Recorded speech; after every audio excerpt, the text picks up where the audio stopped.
It was quite a week on world stock markets. Indices everywhere saw huge losses. The Dow Jones Industrial Average took its biggest single-day plunge in history. That was Monday, and as the week unfolded, global markets continued to slide and rebound in what many saw as a long overdue correction. Joining us now for his take on the volatility that was and what's ahead, there's Brian Milner, senior economics writer for the Globe and Mail, whom we always appreciate having in that chair when things get complicated out there and we need someone to explain it all to us. Shall we just set this up? Yeah, let's do this. Mr. Director, if you would, the clip. Away we go.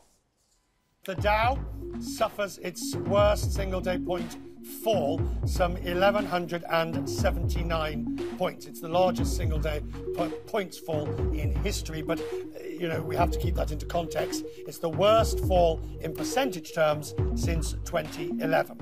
A loss of 4.6%, over 1,100 points off the Dow. The market is now down 8% since its all-time high, just after 3 o'clock. A weird sort of reasoning, no obvious reason. The Dow takes this massive tank where it drops from about 700 or 800 and it goes down some 1,500 points. Then it recovers and we're seeing swings of between 2 to 3%. There's something about Richard Quest's voice and that tension track music that makes you think the world is about to come to an end. But anyway, let's get into this. What kind of factors do you think went into what transpired this week? Well, there were a series of factors. The most basic is that the market has been considered overvalued for some time because so much money poured into equities and prices kept going up, and they've been up pretty steadily in probably the longest bull run since the 1990s. So everybody said, things can't go forever. Trees don't grow to the sky. That's the old economics term for it. So that's the basic one. But what triggers people to suddenly say, my God, I've got to sell? And a lot of people are pointing to the labor market report in the US last Friday, when not only did unemployment fall yet again, but wages started creeping up even faster than expected. When that happens, people start worrying about inflation. The reason they worry about inflation is that central banks hate inflation. That tends to mean that they'll raise interest rates faster than was otherwise predicted, and that also makes investors really nervous. Inflation is a real problem for them, for whether it's going up or down. They like things stable. So that's one. The other one is that in terms of the global situation, there are issues around the world that people are worried about. They're worried about geopolitical issues, and they're worried about the economy not being quite as strong as people think at a time when the central banks are starting to tighten rates. And more than that, they're doing something more hidden than that. They're taking liquidity out of their financial systems. They're tightening up again after pouring money in for the last 10 years. And what that means is there's less money available to put into the market. So those are the basic factors. Then there are oddities like all these baby boomers hitting the age of 70 and suddenly saying, I don't want to be in this. This is too risky for me. So all those factors come into play. Well, and I'm sure there are dozens of more, but let me try putting one more on the list and getting you to comment on it. We hear about these financial algorithms that do all of this sort of automatic trading. What kind of a factor might that have been?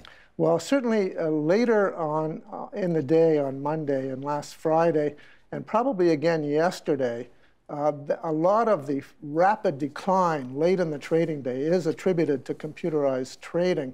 Plus, we had a very interesting situation where billions of dollars has poured into trades betting against volatility. Well, as you see what happens when there is volatility, all those trades go underwater. People lose billions of dollars. The only way they can cover those losses is to sell stocks.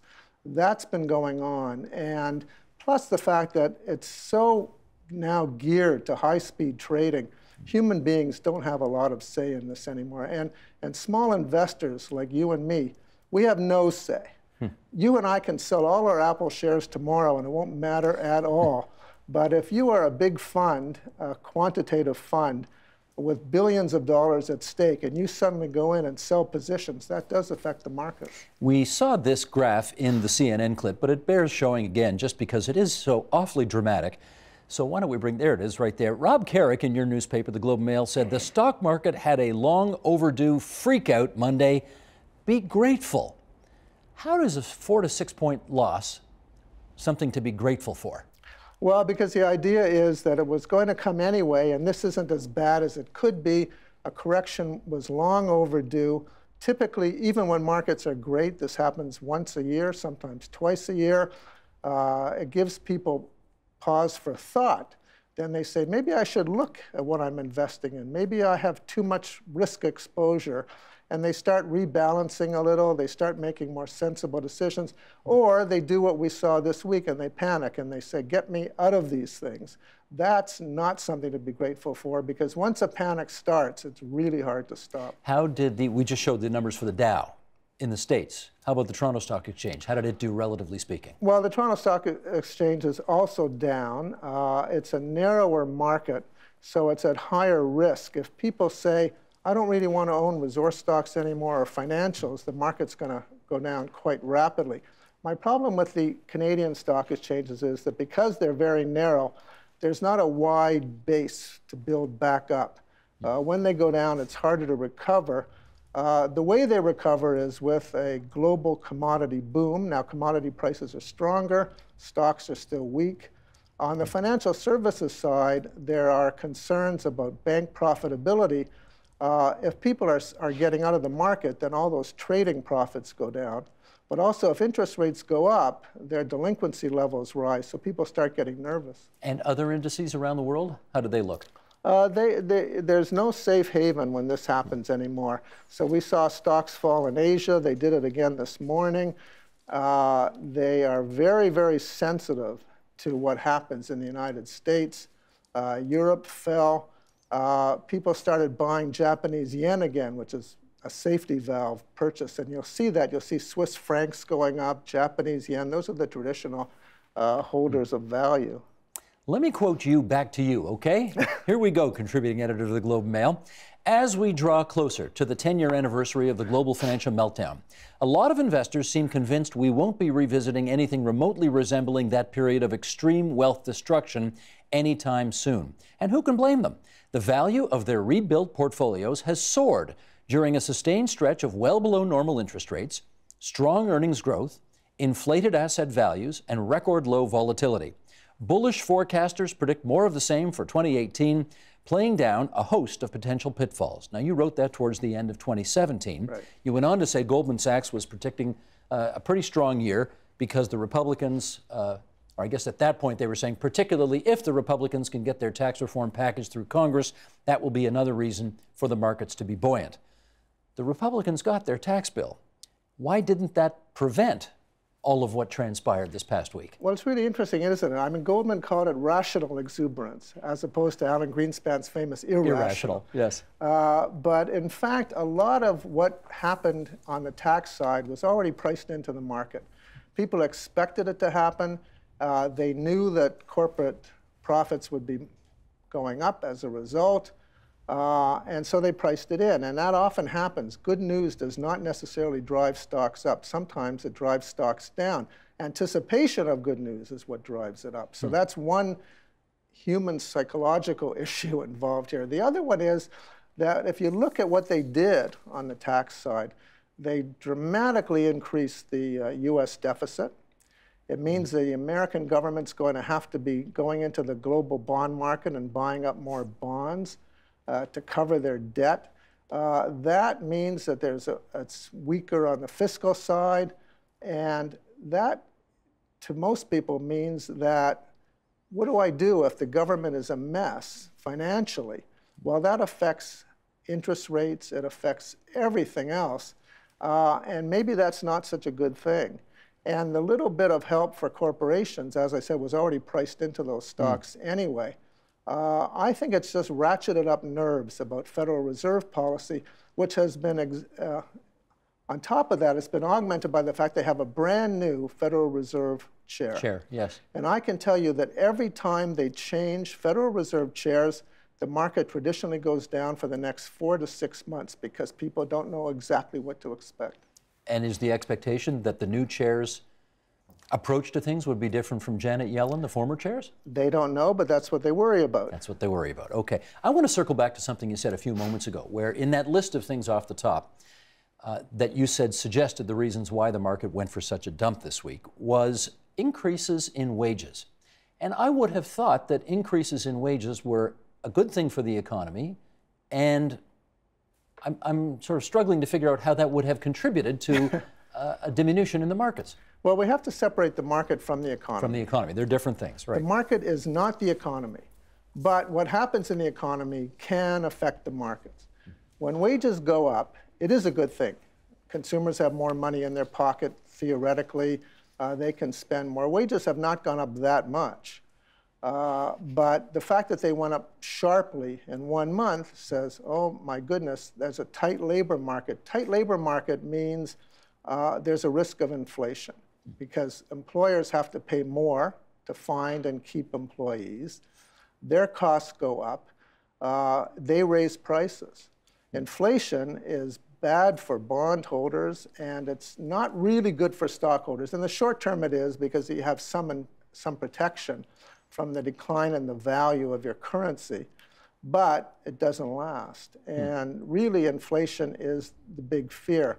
There's no sign of it yet, so people are probably overreacting, but that's what markets tend to do. They fear inflation. Even when there are not necessarily any indications that it's coming, they're still afraid of it anyway. There are economists who have been worried about soaring inflation for the last 10 years, and they've been wrong every single year. Well, they have predicted 9 of the last 5 recessions, haven't they? That's kind of the way these things go. Yeah. What would you suggest things that could be done in Canada that might stabilize things?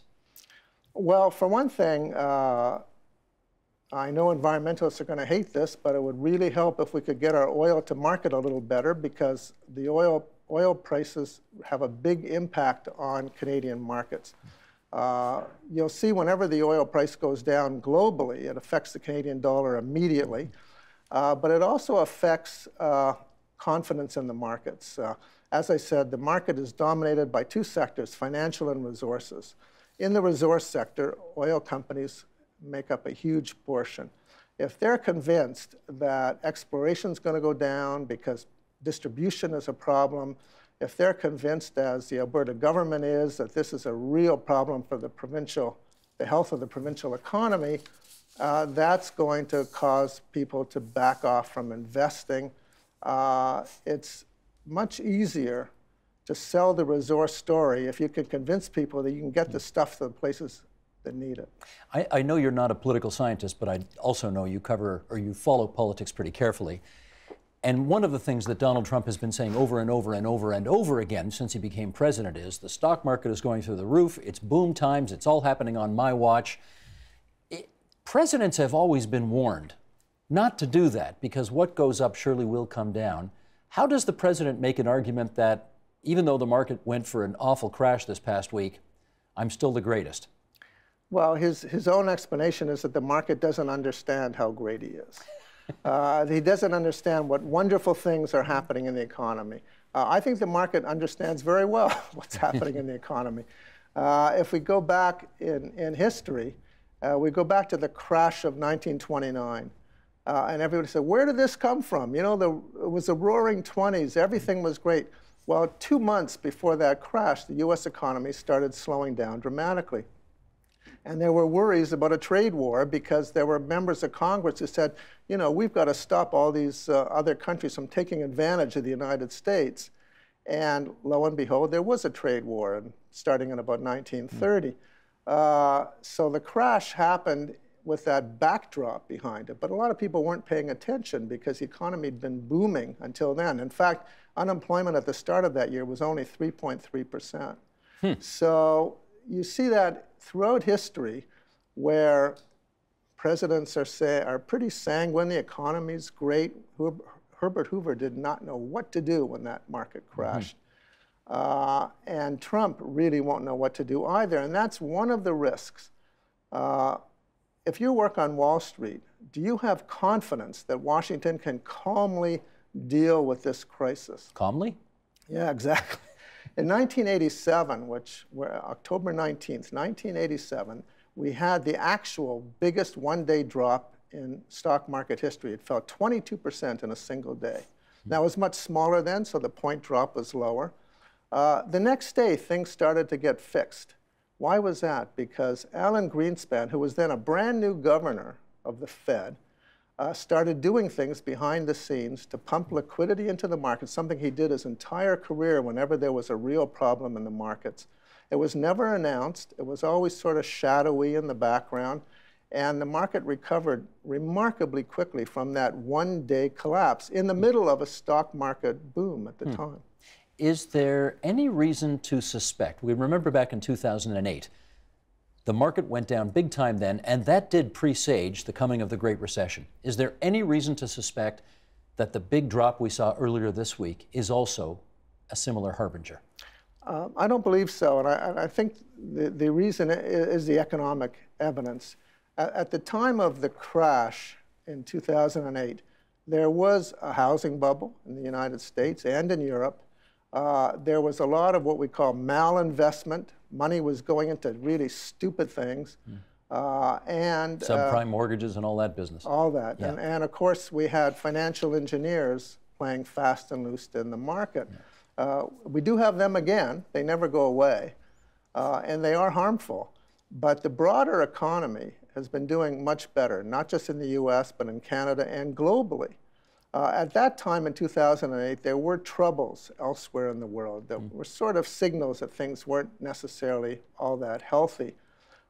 Interest rates had gone up before that. Here, they've gone up only very, very slowly. There's no indication that things are slowing down at all. And as I said, the market and the economy are not the same things. Right. Okay, let's do, in our last minute here, again, quoting you to you, here's what you wrote back in December. The crazier the party, the nastier the hangover is sure to be. What sort of stock market hangover do you think we need to be ready for right now? Well, I think we certainly need to be ready for more of this. Volatility is normal in the markets. We lived without volatility for nearly since about 2009. That's not healthy because that's telling you that there's no risk in stock markets. But in fact, the reason you get more usually from stock investments and bond investments is that there is a risk. If the risk isn't reflected in the market, then there's something wrong. You're not getting paid enough to take those risks. So now there is risk. Volatility will continue. I think we'll see more up and down markets over the next while. I don't see it lasting more than a few weeks, but if it does, and it could, then you'll see central banks step in and aggressively go the opposite direction. They will loosen policy again because they'll be worried about the economic impact. And that's called the decline of the wealth effect. If you feel rich because you own stocks or you have great real estate, you spend more money. If suddenly you don't feel wealthy, even if it's on paper, you'll spend less, you'll worry more. That means businesses will get weaker because demand will fall. All of that. Self-fulfilling prophecy. It does, and that does affect the economy. Gotcha. Now you know, folks, why we invite this guy back. Less than 20 minutes on the air on TVO tonight, and we all understand it so much better. Brian Milner, what's your new title now? I'm a contributor to the Globe. Contributing editor to the Globe and Mail. There we go. Thanks so much, Brian. Thank you. The Agenda with Steve Bacon is brought to you by the Chartered Professional Accountants of Ontario, helping businesses stay on the right side of change with strategic thinking, insightful decisions, and business leadership. Are you on the right side of change? Ask an Ontario CPA.